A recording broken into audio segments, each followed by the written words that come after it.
Okay, on this video I'm going to show you how to make a fence in correct perspective. We're going to start out like we usually do with two vanishing points, one on each side. Again, you just want them kind of close to the edge of the paper. You don't want it too close to the top, too close to the bottom. You want plenty of room to work. You're going to make a horizon line. Again, that's just separation between the sky and the ground. We're going to make a vertical line, and that's going to be the corner of our first fence post. The first two fence posts, you're going to space them wherever you want, and then everything else will be based on the distance between those two. One very important thing that most people, the biggest mistake people make, is you have to create a guideline that is a midpoint from the top of this post to the bottom of this post. So we're going to measure this, and if we measure it, we see that it's 8 centimeters. So we're going to go to 4, and we're going to create a little midpoint, and we're going to use that. Let's move this ruler. And now we're going to draw a line, guideline, from the midpoint to the right vanishing point. We're also going to draw a guideline from the top to the right vanishing point and from the bottom. We're going to go ahead and leave these here, but you're going to want to be sure that you drew them lightly because you'll erase them after we get all of our posts put in place. But since we're not sure where the posts will go, we'll just leave it here because these lines are going to create the top edge and the bottom edge of those posts.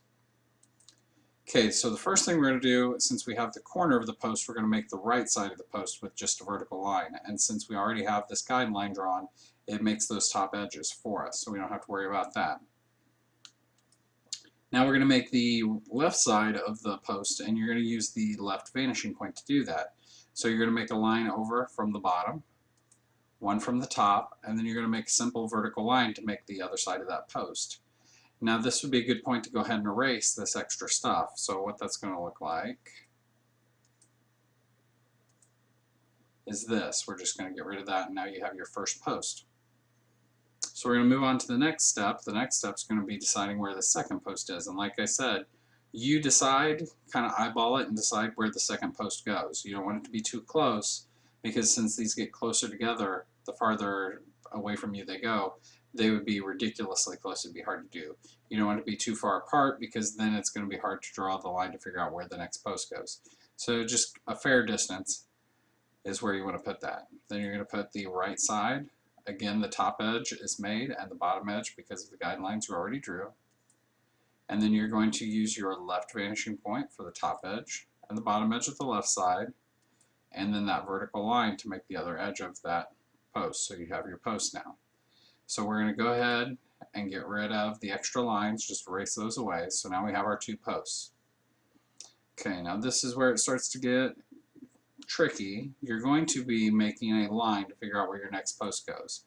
These two posts establish the distance to the next post, and it goes from the top middle of the first post through the center where your guideline crosses the center of the second post, and that's going to make a line down here to the bottom where the bottom of the next post is going to go. So that's going to look something like this. So it's going to create these little points that are going to show you where the next post goes. So then we're going to make our line for the next post, and that's where that next one's going to set. And then you're just going to follow the exact same instructions you did for the last post. You're going to add a right edge, and then you're going to draw lines to the left vanishing point from the top, bottom, and then a vertical. And then you're going to erase those lines out of the way.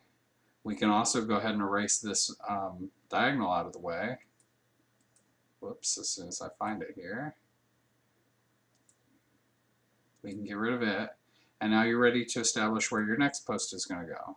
Your next post is going to go from the second through the third, and that's going to show you where the next post goes. So you're going to make a line that goes from the top middle through the middle of the second post, and it's going to go to the bottom of the third post, or it's going to be like this. You're going to follow the same pattern to continue making posts. You'll go from the top of this post through this next post to the bottom, so on and so forth, all the way down. So go ahead and continue making this fence with at least 5 posts, and then erase all of the extra lines so that you have your finished product without all the extra lines. You can even go in and erase the top and bottom between your posts so you just have the fence row, or this can be part of your fence. It could be like your barbed wire fence or whatever. And that's pretty much all there is to it.